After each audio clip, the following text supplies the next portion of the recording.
মা পচা, মাকে একদম বকে দেব, মেরে দেব মাকে।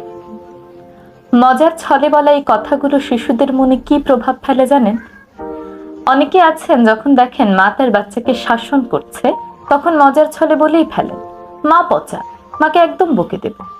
মজা করে বলেন, আদর করে বলেন, এতে কি বা যায় আসে? কিন্তু না, যায় আসে। এই মজার ছলে বলা একটি বাক্য শিশুর মনে তার মায়ের সম্মানকে প্রশ্নবিদ্ধ করে তোলে। শিশু যখন দেখে তার মা তাকে শাসন করছে আর তারই খুব কাছের কেউ দাদা দাদি ফুপু খালা মাকে পচা বলছে, তখন শিশুর মনে একটি কনফিউশন তৈরি হয়। সে ভাবতে থাকে তার মাই ভুল করেছে, বাকি সবাই সঠিক। শিশুদের মনে একটি দ্বন্দ্ব সৃষ্টি হয়। তারা মুখে হয়তো কিছু বলে না, তবে এই জিনিসটি তাদের মাথায় গেঁথে থাকে। পরবর্তী সময়ে যখনই তাকে শাসন করতে যাওয়া হয় সে ভাবে সে ঠিকই আছে, মা তাকে অকারণেই শাসন করছে। তখন শিশুদের মনে নানান প্রশ্ন আসতে থাকে। মা কি আসলেই আমার ভালো চায়? যে মানুষটি আমাকে ভালোবাসেন তিনি কি সত্যিই পচা?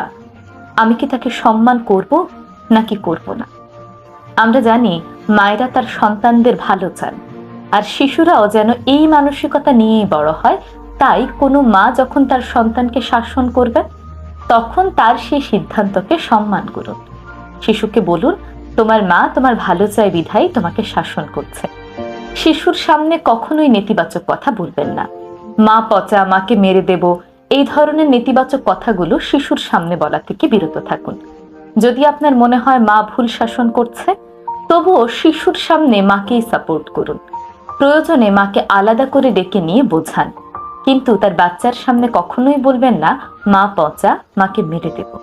শিশুদের শিক্ষা শুধুমাত্র স্কুল কিংবা বই পুস্তকের মধ্যেই সীমাবদ্ধ নয়। আমাদের সকল আচরণ থেকেও শিশুরা কিন্তু শেখে। তাই এমন কিছু করবেন না যাতে শিশুর মন থেকে কারো প্রতি সম্মানটা উঠে যায়। আজকের পর থেকে এই ব্যাপারে অবশ্যই সচেতন থাকবেন।